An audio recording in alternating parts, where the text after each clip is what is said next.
Good morning, Kal Kadosh, Shavua Tov, Chodesh Tov, Bekiim, Bahalacha, day 50. We are on page 156, Halacha Ain Het. Okay, after completing Az Yashim Moshe, we are going to add, right, another 4 names of Hakadosh Baruch Hu. Okay, because again, we needed different amount of names. Remember that a lot of these things, we had the names of Hashem, right? Yichavod, you had the 18 names of Hashem. Many different things, we needed the names of HaKadosh Baruch Hu. So in order to add in, right, 4 names of HaKadosh Baruch Hu, we added another 3 Pesukim. So we add in the Pasuk of Ki L'Hashem Melucha Moshel Bo'im, which is going to be one name. Ve'alu Moshe Me'artzion L'Shvol L'Sav Ve'ayta L'Hashem Melucha was going to be the second name. And then, right, Vayashem L'Melech, which is going to have another 2 names. So if we have an additional of 4 names. So in order to come and to make up the amount of names that we need, so that's why we needed to add these psukim. Now again, obviously there's a lot of Kabbalah here involved. Exactly how many names of Hashem do you need, right? And why specifically these names? So obviously, right, a lot of these things, there's much more depth to it, but we're just touching the surface, right, of what exactly there is. Okay, that's going to be Halacha Ain Chet, Halacha Ain Tet. Okay, some communities have this custom to sing the songs in honor of a newlywed couple or a newborn baby between Az Yashim Moshe and Nishmat Kol Chai. So obviously this would be on Shabbat, because we're not talking about during the week, but during Shabbat, because Nishmat is said on Shabbat. Okay? There's a similar custom to sing classical hymns, all right, at the point of the Rosh Hashanah, Kippur, and other holidays also as well. This practice was instituted without the consent of halachic authorities. It is frowned upon and should be discouraged. Besides, it is absolutely forbidden, according to the Kabbalah, to interrupt the prayer service for such purposes. Moreover, people are likely to begin conversing while the songs are sung, and if possible, those congregations should be gently. No, that's a mistake in English. Those congregations should be gently persuaded to postpone singing these songs and hymns until after Shachrit. Okay?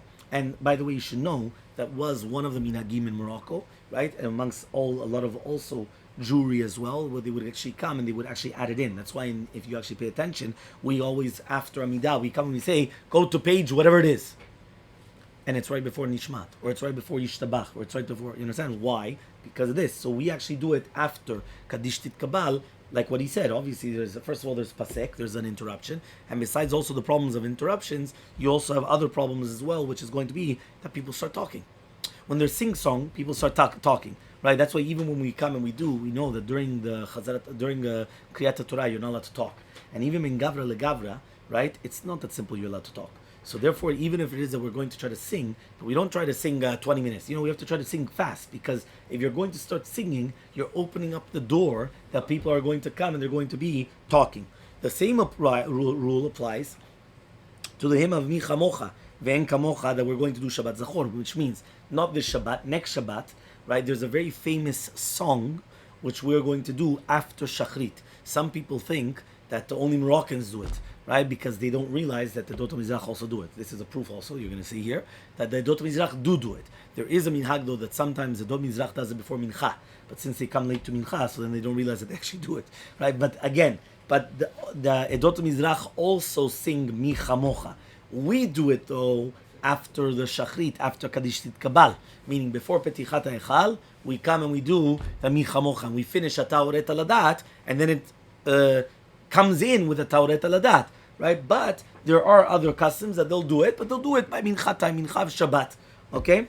But again, it was sung, right? And I always tell people, pay attention to it, because it's so beautiful, the concept of the Mi Chamocha that was done, and almost all of Klal Yisrael, they all do it. They all sing it. The only thing is, since people don't know the tune, or they don't understand the Hebrew or that, so then they're they get bored. You understand? This guy is coming and, making up these new songs or whatever it is and singing for 20 minutes. No. This is something that all of Klal Yisrael do. So he says here, it should not be recited between Az Yashim Moshe and Nishmat Kol Chai, but instead should be recited after the Kaddish Kabbalah that follows Shachrit. This is the common custom of the land of Israel, and everyone should follow it. So therefore, when we're going to be doing it in 2 weeks, I want to make sure that everybody follows it, and not that they're going to come and they're going to start telling me, no, but Rabbi, this is only Moroccan, or this is only Moroccan from Spanish, or this is only I don't know what. No. Put this in the bulletin. Yeah, we should put in the bulletin in big. Bulletin in big. That's the minhag of Eretz Yisrael. Ve'el neshanot. Right? Yalkut Yosef brings this down as Rav Ovadia Paskins, but that is also the minhag of Moroccans. If I remember correctly, I think the Syrians here, I think they do it before Mincha, right? But again, you should be doing it after Kaddish Titkabal. Okay, next, Yishtabah. Okay, the blessings of Yishtabah Shimcha. We already mentioned, if you remember, that the first beracha before Pesuke dezimra was Baruch Shaman. But Baruch Shaman in itself is already considered Pesuke dezimra. The last beracha is Yishtabah. So you have a before blessing and an after blessing. And that's why we said that if you skipped out Baruch Shaman, you cannot say Yishtabah because it's a before and after. Okay, and if you don't say Pesuke dezimra, so he comes and he says like this: the blessing of Yishtabah is essentially a beracha charona for Pesuke dezimra. I mean, you have beracha rishona, beracha charona, just like Hallel. This morning, Moroccans have the custom, right, which is based upon, right, many different rishonim, that we make a bracha on the Hallel. But we make the bracha, right, likroat Hallel. Ashkenazim also have the exact same custom. Some people want to say that is the shita of the Shulchan Aruch as well, because the Shulchan Aruch brings down the custom, and then he says, but according to the Rambam, you don't make a bracha. Right, that, which means that only according to Rambam, no, but there's other minhagim that you do. So therefore, even according to Maran, you're allowed to make a bracha. For Hallel, we also made a first bracha and a last bracha. We do likrot Hallel, and then Yalelucha, Baruch Melech Nula B'Tishpachot, right? Amen. So again, you come and you make a last bracha. So you do first bracha, last bracha. The same thing. Pesuke dezimra, it's going to be a last kavanah. Rav Chaim Vital, he comes and he writes in Shara Kavanot. A scholar told me that the passage of praise of Yishtabah was originally composed by Avraham Avinu, alav Shalom. Okay, and his name Avraham appears in the initial letters of the final phrases of the blessing. We say El HaOdaot. Borech Chol HaNeshamot. So the Aleph of El HaOdaot. Borech Chol HaNeshamot. Bet. Ribon Kol HaMaasim. Resh. HaBocher B'Shei Zimra. He. Melech El Chai HaOlamim is going to be Mem. So therefore, it's important to know that these phrases do not appear in the Ashkenazic version of the blessing. This is not what my master taught me, however. Which means that this is what it was actually brought down. Yeah, that means Ashkenazim don't say all this. That means they don't have this Avraham over there. But we do. And therefore he says that they heard that it was Avraham Avinu that instituted Yishtabah. So imagine, because there's many different versions, who instituted Yishtabah? Was it Avraham Avinu? Was it, I don't remember, it was Yoshua ben Nun, Shlomo Melech. There's many different interpretations. Who was the one that instituted Yishtabah? His son, Rav Shmuel Vital. So remember, Rav Shmuel Vital is the son of Rav Chaim Vital. He added that I was told that the beginning of this passage was composed by Shlomo Melech. As it says Shlomo, because it's here, it appears in the initial letters of the first words, Shimcha La'ad Malkenu Ha'el, Shlomo. And the end of the passage was composed by Avraham Avinu. So it comes out that it's actually mixed match, which means part of it was Shlomo Melech, and part of it was Avraham Avinu. Now the reason why is because many times, whenever the composer would always hint his name in the passages. So for example, many songs, if you want to know who wrote the song, right? You come and you'll look at the Rashi Tevot, the acronym, for example, the first letters of every single stanza or the verses or the phrases, and many times you'll see it. So, for example, you're going to have Lecha Dodi, right? So, Lecha Dodi was written by who? Rabbi Shlomo HaLewi. So, therefore, right, if you actually pay attention, Shamor V'Zachor, Shin, Lamed, Likrat Shabbat Lechu V'Nelecha, Mem, Mikdash Melech Il Melucha. Right? Hitoreri. So that's Shlomo. Then you say Halevi, Hinari. Right? That's Hey. Right? Each one is done there that you have the meaning that his name is always hinted in the song. So for, even though he wrote a beautiful song praising HaKadosh Baruch Hu, the name is hinted there. So same thing. Shlomo Melech, if he wrote it, so he hinted his name there. Avraham Avinu, if he wrote it, so he hinted it. So therefore he says that it actually could be both. Okay? Fine. Next, page 158, Siman Nun Gimel. We completed the Siman of, right, 51, right, which is, this was actually a preface to the next Siman of Nun Gimel, because Nun Gimel is Hilchot of Yishtabah, which is the last blessing, and Siman Nun Aleph was Halachot of Pesuke dezimra. So it says over here, Halacha Aleph. Okay, the blessing of Yishtabah is a powerful expression of praise to Hashem. According to one tradition, it was translated, authored by Avraham Avinu. According to the other tradition, the introductory phrases were authored by Shlomo Melech, while its citing clauses, right, phrases were authored by Avraham Avinu. Okay, here in the footnote, he just says that the source is the Menishchai, that he quoted the Shara Kavanot. So that was what we just mentioned in the preface as well. Okay, the central theme of the blessing is a series of 13 synonyms for the praise, which is right? And therefore you have 13. Okay, so this actually correlates to the 13 attributes of mercy, right? The Yag, Yud Gimel, Midot Rachamim, And we are supposed to recite these with a pleasant tune, benefiting, right? Or sorry, not benefiting, befitting the king's praises, which means it's a song. So if we sing, right? That's the concept. So we're singing. Okay? The Ben Ish Chai stated that according to a manuscript he had studied, it is recommended to count the 13 praises with one's fingers as Surfside. So you're doing Shir, Ushvacha, Halel, Vezimra, Oz, Umshala, Netzach, Kedula, Ura, Tehillah, Vetiferet, Kedusha, Malchut. So you have the 13. He testified that this is a commendable practice and that he personally adopted it. So he himself actually does it. Okay? There are other differences as well. I do remember that there was one opinion that maybe it's 15, maybe it was they actually add in. Other people they say where exactly do you have the exactly 13? But okay, fine. The cantor, halacha bet. Okay, he comes and he says, right, as follows. Right, he comes and he says the cantor recites the blessing of Yishtabah while standing. This is halacha, by the way, that a lot of shluchet tzibur do not know. Which means our minhag, not like the Ashkenazim, is to sit. If you remember, we brought down the Ashkenazim, they even stand during Azeshir Moshe.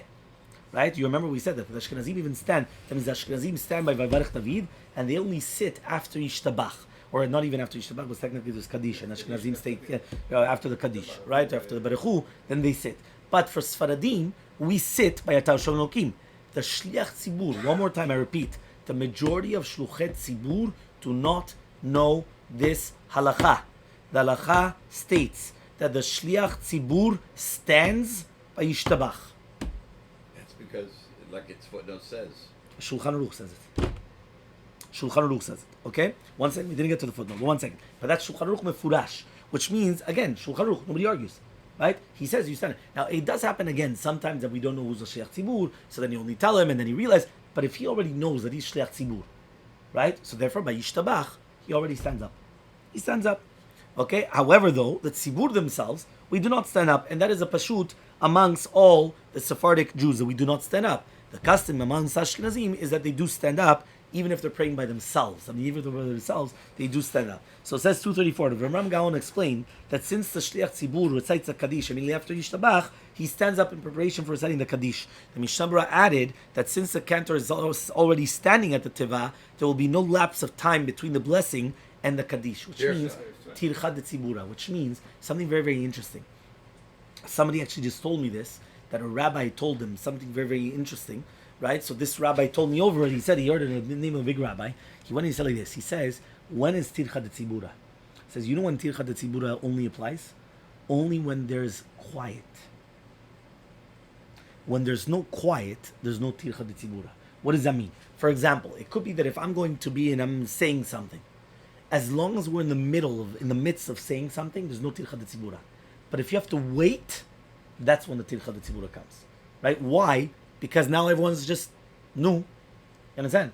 Yesterday we were trying to take back the Sefer Torah. Somebody was talking to the guy, and then, we're waiting. Let's take back the Sefer Torah. It's actually a disgrace with the Sefer Torah. You have to take it back. But right besides that, let's forget about the Sefer Torah, because that's already a disgrace to the Sefer Torah. Let's say we're talking about how do you call this? Being Shliach Tzibur. People are waiting. So if you have to do it right away, there's no waiting. There's not supposed to be a waiting time in between. The second that there's waiting, that's called Tircha de Tzibura. Where's one of the Tircha de Tziburas? That the Kriyat Torah, the Sefer Torah, should always be in the proper place. Why? Because then everyone's waiting. Now, if I already know that the mistake was done, what I try to do is I try to quicken it up. Okay, it depends. That's why they have to give somebody that knows how to do the Gililah, and that he's from here, so in order to do that. But many times you'll come, if you already know it's the wrong place. Let's say the guy took out the wrong Sefer Torah. Now, if he took out the wrong Sefer Torah, it's a begam. You're not allowed to put it back. You're not allowed to put it back and take another one. Right? You can't. So what do you have to do? You have to take it out. But now you already know, I'm going to have to start rolling. So what do? You quicken up, right? How do you call this? The guy, that he should take off the things, and you start rolling while the Shliach Tzibur is doing the alakol. For what? The Shliach Tzibur, every single Monday and Thursday or anytime, he always says alakol yitkadal vitkadash. You guys only do it on Shabbat. Alakol yisgadal viskadash. Right? This alakol, right? We say it every single Monday, Thursday. I don't know what halakol means. Okay, fine, but it's if you take us Ashkenazi Siddur, I'll show you where it is. But basically, it's a certain phrases that you say when you're taking out the Sefer Torah. So when you're accompanying the Sefer Torah, you say it. So now usually I time it that when you finish it, you start the Maria Ketav, you start Hagba. Here though, right? It can be because when you start, you have to start rolling. So what do? You quicken up the guy. right? He does it quickly. Now you start rolling, and therefore that when you're still saying dalakol, when you're still saying these phrases, that's when you're rolling. Because again, if you're gonna have to stop and now start rolling, and everyone's that's tircha de tzibura. That means so the same thing. He says here, you don't want tircha de tzibura that they're waiting and no, the guy has to get up there and then no. He's already there. We want him already to be there. Okay. Is there any footnote here? 234. Oh, we already did that. That's it. Okay. Bezat Hashem. So we continue tomorrow. Bezat Hashem.